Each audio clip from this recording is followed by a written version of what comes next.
नमस्कार, भारत के पहले digital mobile news channel metro TV में आपका स्वागत है। मैं हूं अनामिका। बुलेटिन की शुरुआत करते हैं हेडलाइन से। अगस्ता वेस्टलैंड मामले में संसद में दिन भर होता रहा हंगामा। राज्यसभा की कार्यवाही कई बार स्थगित। कांग्रेस और टीएमसी के सांसद आए आमने सामने। उत्तराखंड के बाद अब हिमाचल प्रदेश के जंगलों में लगी आग। यूनेस्को वर्ल्ड हेरिटेज ट्रैक के दोनों किनारों को पहुंचा नुकसान। सोलन ट्रैक पर ट्रेनों की आवाजाही रोकी गई। भारत की विदेश नीति से बैकफुट पर आई चीनी सरकार। मसूद अजहर मामले में नरम रुख अपनाने के दिए संकेत। भारत ने चीन के 3 असंतुष्ट नेताओं को दिया था वीजा। दिल्ली एनसीआर में डीजल टैक्सी पर प्रतिबंध के खिलाफ प्रदर्शन। टैक्सी चालकों ने कई जगहों पर सड़कों को किया जाम। पुलिस ने कई चालकों को लिया हिरासत में। और बिहार के मुख्यमंत्री नीतीश कुमार पर एक युवक ने भेजा कागज। जनता दरबार में हुआ हंगामा। सुबह 9 बजे से शाम 6 बजे तक चूल्हा नहीं जलाने की हिदायत से था नाराज। अगस्ता वेस्टलैंड मामले में आज संसद में घमासान मचा हुआ है। राज्यसभा में कांग्रेस और तृणमूल के सांसद आमने सामने हैं। टीएमसी अगस्ता केस पर चर्चा चाहती है, जबकि कांग्रेस गुजरात में कैग रिपोर्ट के मामले को सदन में उठाना चाह रही है। हंगामे को देखते हुए चेयरमैन ने टीएमसी सांसद सुखेंदु शेखर रॉय को बाहर निकाल दिया। अपनी सांसद पर कार्रवाई के विरोध में टीएमसी ने सदन से वॉकआउट किया है। हालात ऐसे बन गए कि राज्यसभा की कार्रवाई कई बार स्थगित करनी पड़ी। दूसरी तरफ इटली में ऋण केस में पीएम मोदी और इतालवी प्रधानमंत्री के बीच बातचीत का मुद्दा उठाने को लेकर बीजेपी सांसद भूपेंद्र यादव ने कांग्रेस सांसद गुलाम नबी आजाद के खिलाफ विशेष अधिकार हनन का प्रस्ताव दिया है। चीन में शिनजियांग प्रांत के उइगर समुदाय के असंतुष्ट नेता डोलकुन ईसा और 2 अन्य असंतुष्ट नेताओं को पहले वीजा देने और बाद में रद्द कर देने से भले ही मोदी सरकार की विदेश नीति आलोचना का शिकार हो रही है, लेकिन इस कूटनीतिक दांव से चीन को एहसास हो गया है कि मसूद अजहर के मामले में उसके पाकिस्तान के हाथ में खेलने पर भारत भी उसकी कमजोर नस दबा सकता है। कूटनीतिक सूत्रों के अनुसार भारत के इस छोटे से कूटनीतिक दांव में चीन को ठंडा कर दिया और अब वो भारत के रुख को समझने को तैयार दिख रहा है। बिहार के मुख्यमंत्री नीतीश कुमार के जनता दरबार में आज उस वक्त हंगामा शुरू हो गया जब एक युवक ने उन पर कागज फेंक दिया। बताया जा रहा है कि युवक नीतीश सरकार के उस फैसले से नाराज है जिसमें आग लगने की घटनाओं को देखते हुए सुबह 9 बजे से शाम 6 बजे तक चूल्हा नहीं जलाने की हिदायत दी गई है। आरोपी युवक सीएम के पटना स्थित सीएम आवास में फरियाद लेकर पहुंचा था। जैसे ही दरबार शुरू हुआ, उसने मुख्यमंत्री पर कागज फेंका जो कुछ दूर जाकर गिर गया। इस घटना के फौरन बाद वहां मौजूद लोगों ने युवक को घेर लिया, जिसके बाद पुलिस ने उसे हिरासत में ले लिया। युवक को फिलहाल किसी से मिलने के लिए नहीं दिया जा रहा है। दिल्ली एनसीआर में डीजल टैक्सियों पर बैन के खिलाफ टैक्सी ऑपरेटर्स ने आज सुबह विरोध प्रदर्शन किया और ढोलकुआं के पास दिल्ली गुड़गांव रोड जाम कर दिया। पुलिस ने डीएनडी पर जाम लगाने वाले 15 टैक्सी ड्राइवरों के खिलाफ केस दर्ज कर लिया है। 8 टैक्सियां भी जब्त की गई है। वहीं दिल्ली के रजोकरी इलाके में सड़क पर जाम लगाने वालों को हटाने के लिए सीआरपीएफ को भेजा गया। टैक्सी ड्राइवरों के खिलाफ नोएडा सेक्टर 20 पुलिस ने आईपीसी की धारा 341 के तहत एफआईआर दर्ज कर ली है। पुलिस का कहना है कि अगर दोबारा ऐसी हरकत की तो कड़ी कार्रवाई की जाएगी। प्रदर्शन कर रहे टैक्सी ड्राइवरों का कहना है कि कोर्ट के फैसले की वजह से वो बेरोजगार हो गए हैं और उनकी रोजी रोटी छीन गई है। नैनीताल हाईकोर्ट ने प्रदेश के जंगलों में लगी आग को गंभीरता से लिया है। इसके स्थायी समाधान के लिए जंगलों में पहले से चाल व खाल बनाने के निर्देश दिए हैं। अल्मोड़ा के बच्चों की बंदरों से निजात दिलाने की जनहित याचिका पर शुक्रवार को सुनवाई के दौरान पीठ ने ये मामला उठाया था। सोमवार को औपचारिक सुनवाई शुरू हुई। पीठ ने नेशनल डिजास्टर मैनेजमेंट एक्ट को प्रभावी रूप से लागू करने के निर्देश दिए। कोर्ट ने कहा कि जंगलों में आग स्थायी समस्या है, इसके लिए पहले से इंतजाम किए जाने की जरूरत है। इसलिए जंगल के बीच में चाल व खाल बनाकर पानी को रोकने की व्यवस्था होनी चाहिए।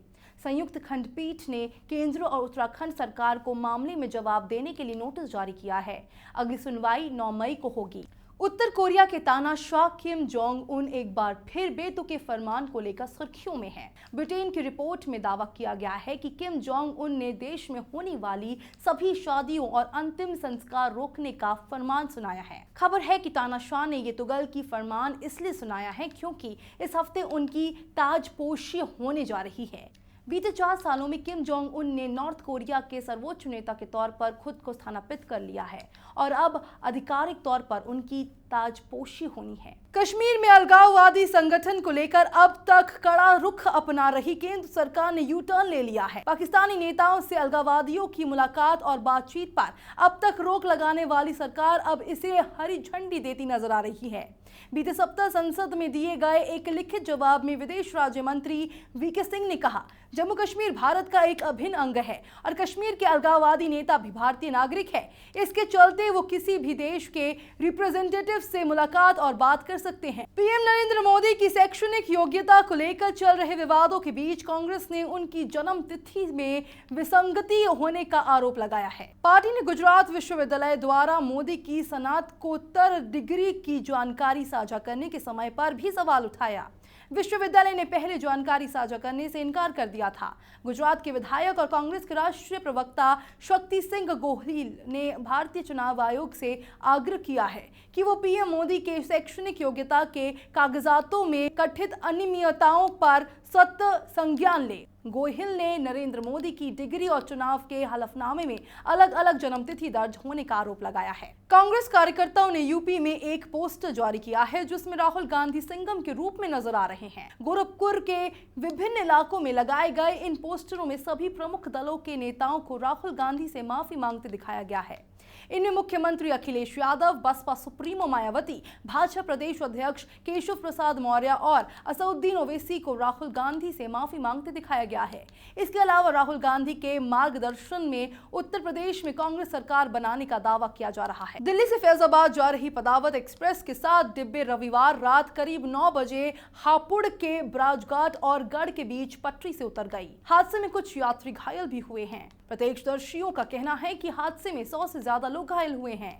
हादसे में घायल हुए यात्रियों को मेरठ, हापुड़, गाजियाबाद और अन्य अस्पतालों से भेजा गया है। स्थानीय सूत्रों के अनुसार आज शाम नई दिल्ली से पदावत एक्सप्रेस ट्रेन फैजाबाद के लिए चली थी। 9 बजे के आसपास जैसे ही वो ब्रजघाट और गढ़ के बीच पहुंची, उनके 9 डिब्बे पलट गए। पश्चिम बंगाल में मालदा जिले के जौनपुर में एक मकान में कथित रूप से बम बनाते समय रविवार देर रात 4 लोगों की मौत हो गई और 4 अन्य लोग घायल हो गए। ये घटना ऐसे समय पर हुई है जब 5 मई को राज्य में आखिरी चरण के चुनाव होने हैं। ये घटना उस समय हुई जब बांग्लादेश की सीमा से सटे इलाके में देर रात करीब 1 बजे गियासू शेख के एक मकान में बम बनाए जा रहे थे। उन्होंने बताया कि इस घटना में स्थानीय गुंडे शामिल थे। मुख्य आरोपी गियासू फिलहाल फरार है। जिले में 17 अप्रैल को चुनाव हुआ था। घायलों को मालदा चिकित्सकीय कॉलेज एवं अस्पताल में भर्ती कराया गया है। रविवार को अपने निर्वाचन क्षेत्र वाराणसी में ई बोट और ई रिक्शा के विमोचन के बाद पीएम नरेंद्र मोदी ने दोनों ही वाहनों की सवारी भी ली। अस्सी घाट पर बोट की सवारी के बाद पीएम ने कहा, वो योजनाएं जरूरी है जो जनता को मजबूत बनाती है, ना कि वो जो वोट बैंक को मजबूत करती है। ऐसा बयान देकर मोदी ने उन लोगों पर निशाना साधा जो उनके वाराणसी दौरे के पीछे राजनीतिक उद्देश्य देख रहे हैं। वाराणसी आने से पहले प्रधानमंत्री ने बलिया में 5 करोड़ गरीब महिलाओं को मुफ्त एलपीजी कनेक्शन देने की योजना का शुभारंभ भी किया। हरियाणा के मुख्यमंत्री मनोहर लाल खट्टर ने ऐलान किया कि राज्य के पुलिसकर्मियों को अब तक साप्ताहिक अवकाश मिलेगा। खट्टर ने कहा कि पुलिसकर्मी सभी दिन और 24 घंटे काम करते हैं, जिससे तनाव आता है। इसे देखते हुए उन्हें एक साप्ताहिक अवकाश देने का फैसला किया गया है। उन्होंने कहा कि बल को मजबूत किया जाएगा और इस साल 7,200 अतिरिक्त कर्मियों की भर्ती की जाएगी। मुख्यमंत्री ने कहा कि सरकार 50 साल से कम उम्र वाले पूर्व सैनिकों को विशेष पुलिस अधिकारी के तौर पर तथार्थ आधार पर नियुक्त करेगी। विश्व प्रसिद्ध बांसुरी वादक हरिप्रसाद चौरसिया ने ब्रिटेन से कोहिनूर का हीरा वापस लाने का दावा किया है। उनके मुताबिक अगर प्रधानमंत्री मोदी इस बारे में उनसे बात करे तो वो ब्रिटेन से कोहिनूर का हीरा वापस ला सकते हैं। चौरसिया ने बताया कि वो ब्रिटेन की महारानी से इस बारे में बात कर सकते हैं और उन्हें पूरा विश्वास है कि कोहिनूर का हीरा भारत वापस लाने में उन्हें जरूर सफलता मिलेगी। चौरसिया एक कार्यक्रम में शामिल होने के लिए भुवनेश्वर गए हुए थे। वहीं पत्रकारों से बातचीत करते हुए उन्होंने ये बात कही। पाकिस्तान तहरीक-ए-इंसाफ के प्रमुख इमरान खान ने कहा है कि पनामा पेपर लीक मामले की जांच में भ्रष्टाचार के आरोप साबित होने पर प्रधानमंत्री नवाज शरीफ को जेल जाना होगा। इमरान ने लाहौर में पंजाब असेंबली के बाहर अपने समर्थकों को संबोधित करते हुए कल कहा कि पनामा पेपर जांच मामले में यदि शरीफ के खिलाफ भ्रष्टाचार के आरोप सही साबित होते हैं तो उन्हें न केवल प्रधानमंत्री पद से इस्तीफा देना होगा बल्कि जेल की सजा भी भुगतनी होगी। नवाज का नाम पनामा लीक मामले में आया था जिनमें उन पर भ्रष्टाचार के आरोप लगे थे। हालांकि प्रधानमंत्री ने इन आरोपों को खारिज किया है। खबरों के सफर में फिलहाल इतना ही। देश और दुनिया की ताजा तरीन खबरों के लिए जुड़े रहिए मेट्रो टीवी के साथ। नमस्कार।